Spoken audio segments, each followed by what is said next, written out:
Hello and welcome to the Hoop Heads Podcast. It's Mike Klinzing here with my co-host Jason Sunkel, and I didn't see that coming, man.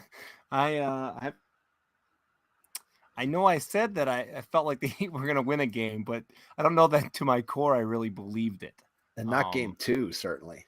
Certainly not. I mean, Nuggets. It's the Nuggets' first home loss since March, Mike, Yeah, March 12th with Jokic in the lineup. with Jokic. Yeah. Well, first home loss since March, I should say. Correct. Yeah. Um. So like honestly, who would have thought that inserting Kevin Love into the starting lineup and he didn't play at all, I don't think, in the fourth quarter, but like he made a difference when he was out there. Like he actually was doing stuff. And I know I jokingly texted you in the third quarter. I think he played 9 straight minutes. And I said, guys texted you saying Kevin Love's gonna need oxygen. Uh because I don't think he had played that many straight minutes. You know, he got to Miami. So, anyways, um, the Heat came through. They needed to come through. Bam again with the second great game. Like I really think I know that I saw this on Twitter. I don't remember who I saw it from, but they really need to match Jokic's minutes with Bam. Bam needs to just suck it up and play that many minutes because the two stretches that the Nuggets really had in that game were the two stretches that Bam were sitting out. I think the Heat controlled the game pretty much the rest of the way. Would you agree with that statement? Yeah, I mean the difference was the beginning of the fourth quarter. Jokic sat out, I think, a minute and 20 seconds, and it was plus 8-2. what? Yeah, it was It was eight to 8-2. two. Yeah, it was 8-2 in that minute and 20 seconds, and that just completely flipped the momentum. You go into the fourth quarter, if you're Denver up 8, and you lose that lead in next to nothing in no time, and then you bring Jokic back, and obviously Miami continued to play well even once Jokic was back in the game, but that certainly swung the momentum because Miami had kind of gotten back in control of the game towards the end of the third quarter, and then I think it was a 6-2 run maybe at the end of the quarter for Denver to put them back up 8 and felt like they were pretty much back in control of the game.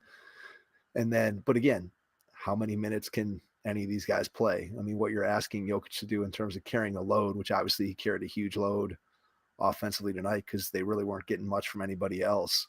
And that minute 20, though, I thought was the difference in the game. I mean, I thought that just swung the momentum completely where it looked like Denver had control to giving Miami a little bit of life.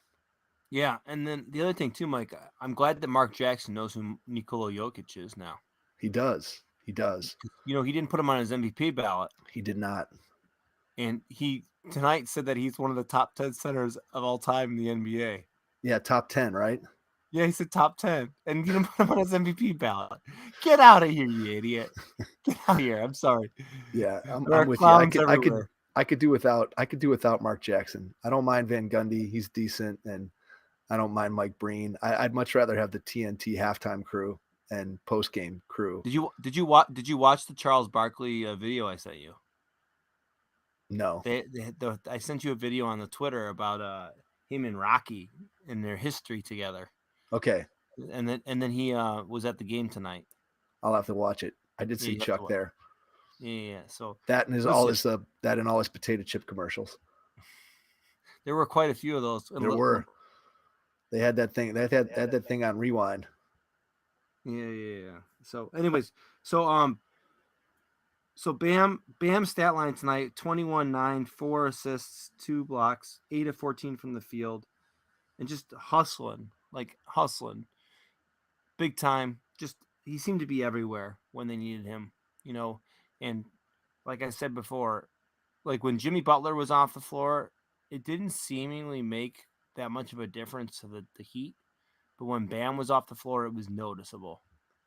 Would you Yeah, agree with that statement? Jimmy was not, I would say he was very pedestrian. I mean, he had a decent game, but in no way, shape, or form was that I don't know if the best version of Jimmy exists anymore after he turned his ankle and just whether it's general fatigue or whatever it is. I don't think we're looking at any 45-point Jimmy Butler explosions. I think the formula for Miami to win, which look, I don't know if it's repeatable or not, but they shot the ball really well. And in the second half there, or sorry, in the fourth quarter there, Denver just stopped playing defense for the first 5 minutes, 6 minutes, 7 minutes of that fourth quarter. Yeah. And I think at one point Miami was 9 for 10 from the field and 4 or 5 from three in that first 6 or 7 minutes, and that was the difference. Yeah. Jimmy Butler was asked after the game, what makes the Miami Heat so resilient? You know what he said? Heat culture. It's the whole I don't give a damn factor. Yeah, I mean, look, you don't do what they've done to this point and knock off Milwaukee and then the Knicks and then Boston. And I guess you could say they maybe were, I mean, they certainly weren't favored against the Knicks. I don't think anybody was surprised they beat the Knicks, but certainly all of us were shocked when they beat Miami, or I'm sorry, when they beat Milwaukee and then when they beat the Celtics. So look, their win tonight, Mike, their win tonight is officially the most wins by an 8 seed in the postseason, passing the Knicks, who had 12 wins. Yeah, I mean, it's not surprising. Look, they continue. I told you back after game one that I just didn't see a path. And even as tonight's game was unfolding, it kind of felt like, I'm not sure how they're going to get it done up until that stretch at the beginning of the fourth quarter. Duncan Robinson, 10 minutes. I mean, 4 for 5. Duncan Robinson played really well. I think Lowry played really well and had a couple key assists. I thought they were doing a good job of attacking Jokic in the pick and roll. Like, there were a couple of little pocket passes they threw where Jokic read the play correctly. I don't know if you'll remember these replays, but there were a couple plays where guys came off screens and tried to throw that little pocket bounce pass, and Jokic read it that it was going down low, and he anticipated and tried to get his hand down there, and both passes were just perfect, and they both led to Miami baskets. And so I think that's what you have to do, is you got to try to get Jokic as involved in the play as you can. I mean, I still think that positionally he's where he's supposed to be, and he's got just tremendous hands and anticipation. So a lot of times he'll get a strip or he'll get a steal or get his hand on a ball because he's in the right place and he's just so smart. Yeah. But the reality is that once guys get to the rim, he's not much of a deterrent other than his just sheer size if he's going up against a guard. But he's not going to be up there blocking shots or doing those kinds of things. And so, plus you can't ask him with all the load that he's carrying on offense. There's only so much you can really ask of the guy. And to be honest, like, you look at what happened tonight, and Miami got hot. Denver's defense wasn't that great, and the Nuggets just didn't. Nobody brought their A game except really for Jokic tonight for Denver. Murray was good in stretches, but he also disappeared in stretches. And now, second straight game, you got Michael Porter. He's now 4 for 19 from three in the series. There's some good pictures, Mike. There's some good pictures of when he's taking shots, guys standing under the basket wide open for layups.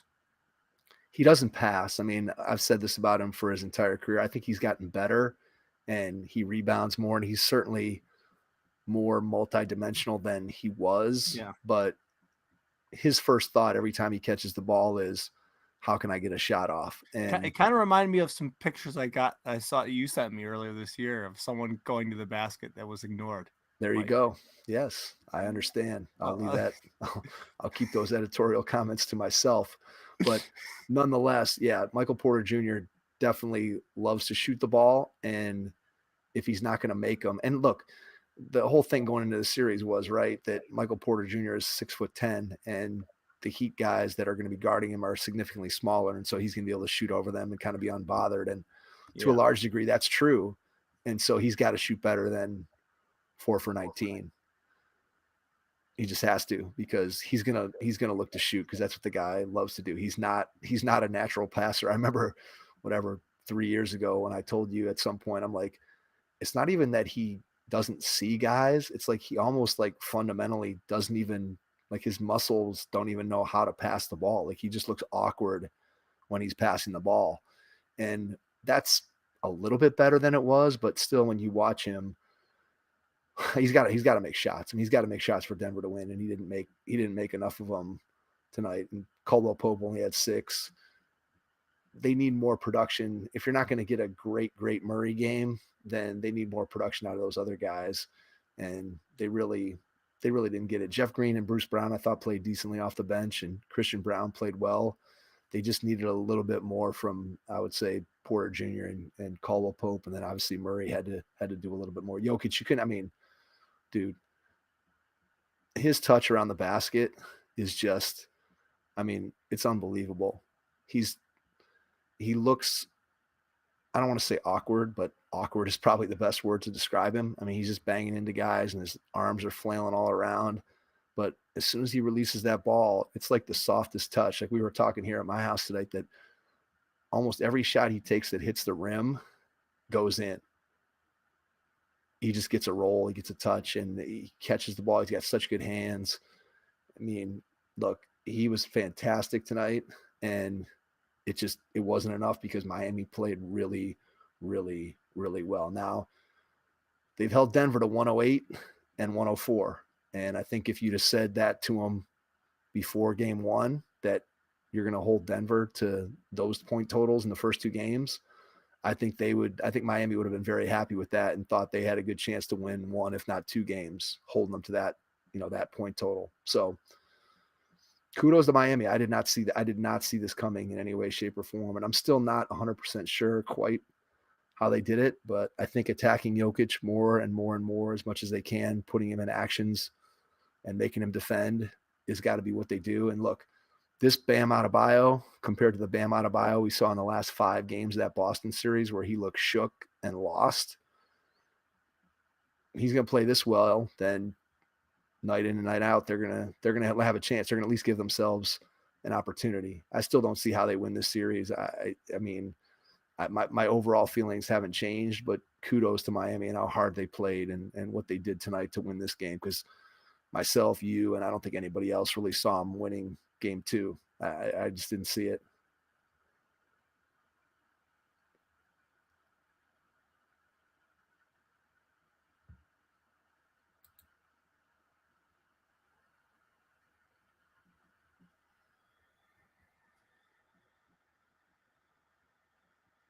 Jay, you have disappeared.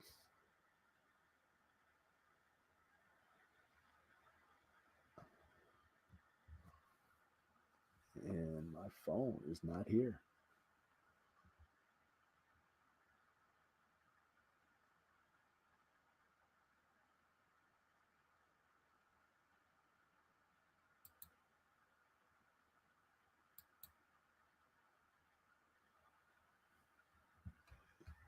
We'll patiently wait for Jason.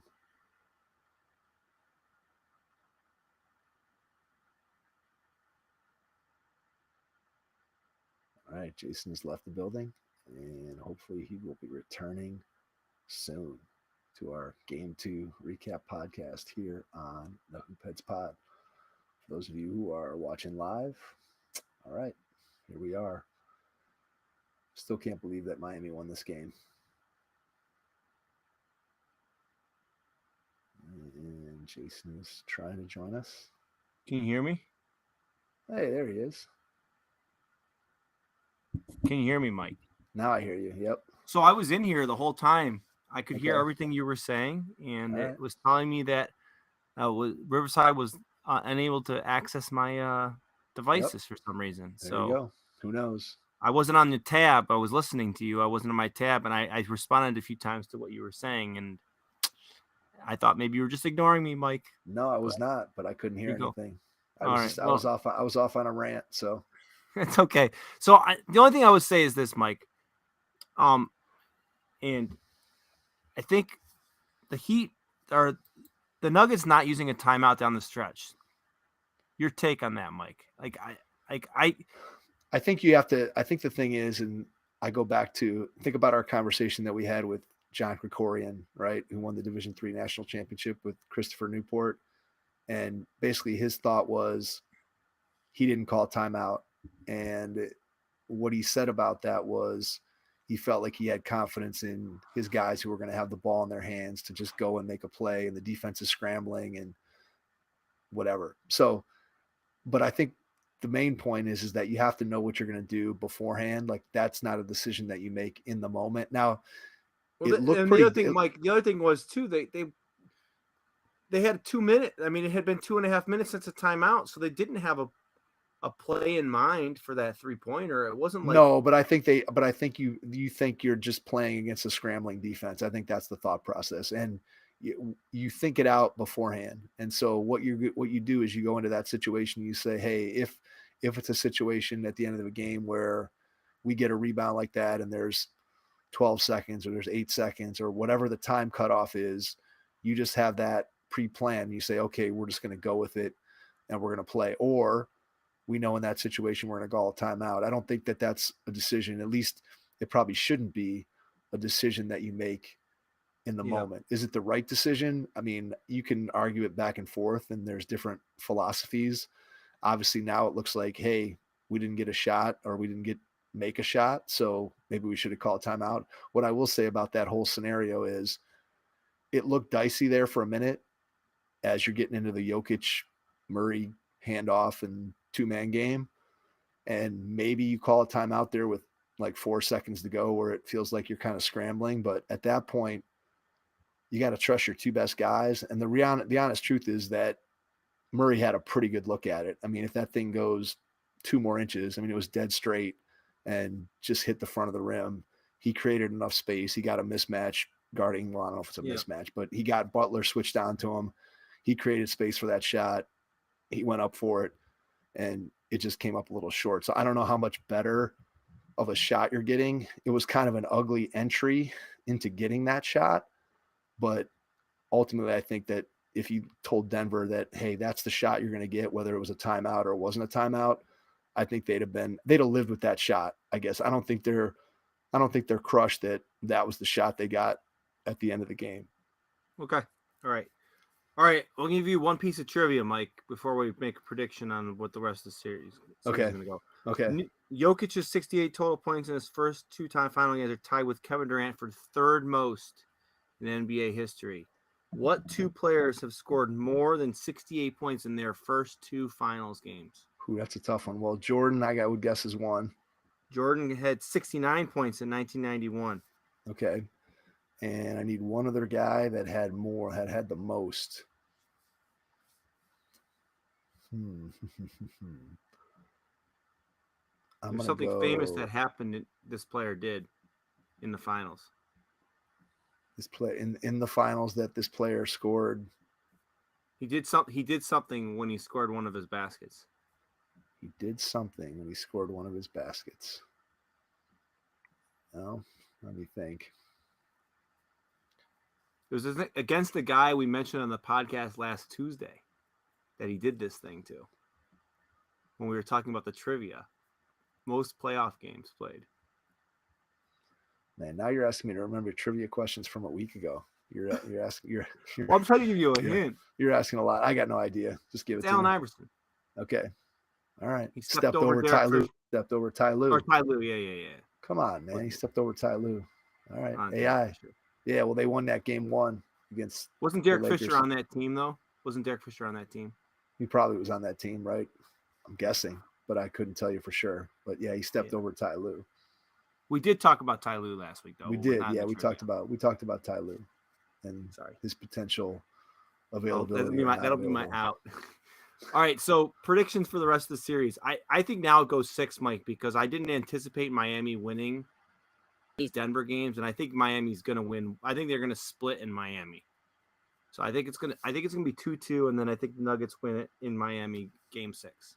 All right, I'm gonna stick with. Well, I can't stick with what I said. I was gonna say you can't stick. Denver in 4, so I'm gonna continue to ride the Nuggets bandwagon and say Nuggets in 5. They go into Miami and win 2. Look, I don't think that what we saw tonight is sustainable. I still look at what happened in this game, and like I said, I think that the toughness and will of Miami got it done, but I'm not sure that tactically they discovered anything that kind of shifts the way that I'm thinking about the series.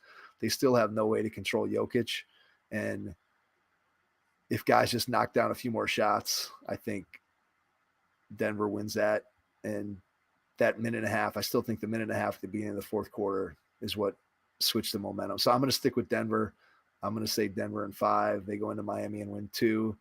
I still don't see the path for Miami winning games, despite the fact that they won tonight. And look, they got to get Denver putting Jokic in that pick and roll and making him work on the defensive end of the floor.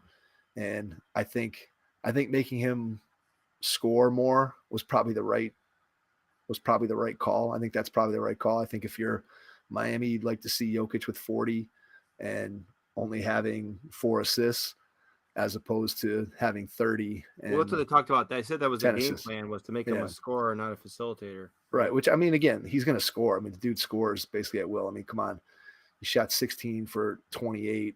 And I mean, he's just ridiculous. The things that he does when you think about his outside shooting, his touch, the pulling the ball off the glass and going the length of the floor, the one that he did that they replayed a bunch of times where he got the ball in his left hand and he just bringing the ball up the floor, or he had that little behind the back move.